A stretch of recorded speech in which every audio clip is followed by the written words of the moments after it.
Jelly Au, tila nagpatama pa kay Carla Estrada ilang oras bago mangyari ang pagtatalo nila ni Jam Ignacio.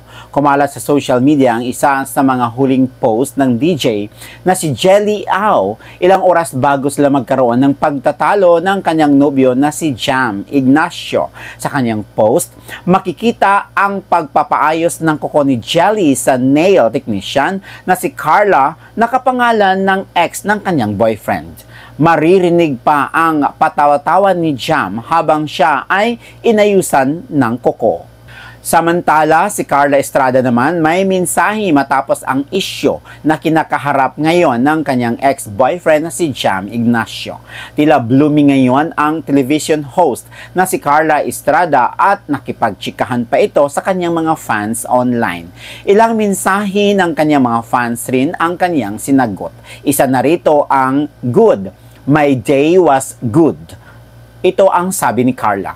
Matatanda ang nagtatago ngayon ang ex-boyfriend ni Carla na si Jam dahil umano sa ginawa nito sa kanyang girlfriend na si Jenny Au. Congratulations ni Carla Estrada dahil kahit papaano na layo siya sa usa ka lalaki nga mamunog di ay og babae. So, happy si Carla nga at least wa siya nasayop sa iyang desisyon nga making bulag ni Jam Ignacio. So, tama lang yun. For me, tama lang yun. Og di nimo ang pagsisihan nga milayo ka sa usa ka lalaki nga karon nahibalaan nimo nga mangulata di ay. Wa man gyud maayo anang mangulata. Uy, kung ikaw lalaki mangulata kag babae, di gyud na siya maayo. Kung ikaw pod babae, nakita na nimo nga mapasakit ang maong lalaki di sa imuha, then unsa pa may mudugayan. Mulayo na yug ka. Kay basig moabot ang time na ikaw na noon matsugi ana. No, matsugi na nung ka, matuo ka ana na, matiway na noon ka. Mo na nga sa mga babae nga dunay mga boyfriend din ha nga mamunog gaan og kamot, ayon na mo pagdugay ana. Oy, biyain na ninyo. Daghan pang laki.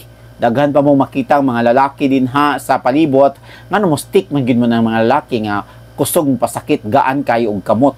Daghan kayo nagkarsonismo na nga di gid mo angay magpakamarter sa mga lalaki nga mamunog, sa mga lalaki nga kusog mo pasakit, sa mga lalaki nga mga cheater ug uban pa na din ha.